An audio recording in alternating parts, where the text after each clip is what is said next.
একদম আমি আলোচনা হৈ পেলাই বহুত দিন ধৰি পেলাই আদিবাসীসকলৰ স্বাৰ্থৰ কাৰণে চৰকাৰৰ ওচৰত আমাৰ দাবীবিলাক উত্থাপন কৰি আহিছিলোঁ আৰু অৱশেষত চৰকাৰে আমাৰ লগত শান্তি চুক্তি কৰি আমাৰ লগত বুজাবুজি কৰিলে। তাৰপিছত আমাৰ এখন আদিবাসী ৱেলফেয়াৰ ছ'চাইটি এণ্ড আদিবাসী ডেভেলপমেণ্ট কাউন্সিল প্ৰদান কৰিছে।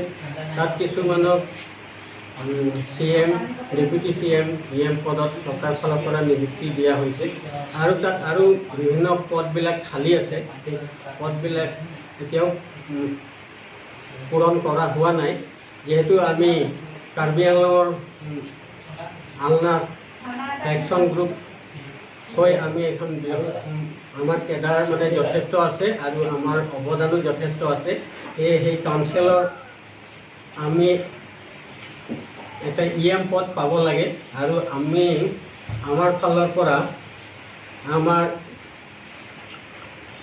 আলনা একশ্যন গ্ৰুপৰ deputy commander in chief Samson Saha ডাঙৰীয়াক EM পদত নিযুক্তি পাবৰ কাৰণে চৰকাৰৰ ওচৰত আহ্বান জনাইছোঁ। ধন্যবাদ। আৰু আপোনালোকে শান্তি চুক্তি স্বাক্ষৰ কৰিলে, তাৰপিছত চৰকাৰে আপোনালোকৰ লগত কেনেধৰণে আপোনালোকৰ লগত যোগাযোগ ৰাখিছে? কেনেধৰণে যোগাযোগ ৰাখিছে আপোনালোকৰ লগত? আমাৰ লগত যোগাযোগ ভালে আছে, কিন্তু এতিয়ালৈকে মানে যিবিলাক পদ খালী হৈ আছে সেই পদবিলাকত মানে নিযুক্তি দিয়া নাই। সেইকাৰণে এই খালী পদবিলাকত মানে যিসকল সংগঠন হৈ পেলাই মানে কষ্ট কৰিছে তেখেতসকলে মানে পাব লাগে।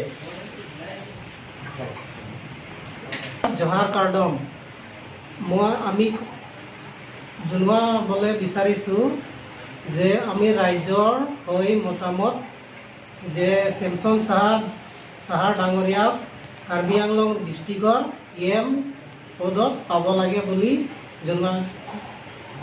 জনাবলৈ বিচাৰিছোঁ।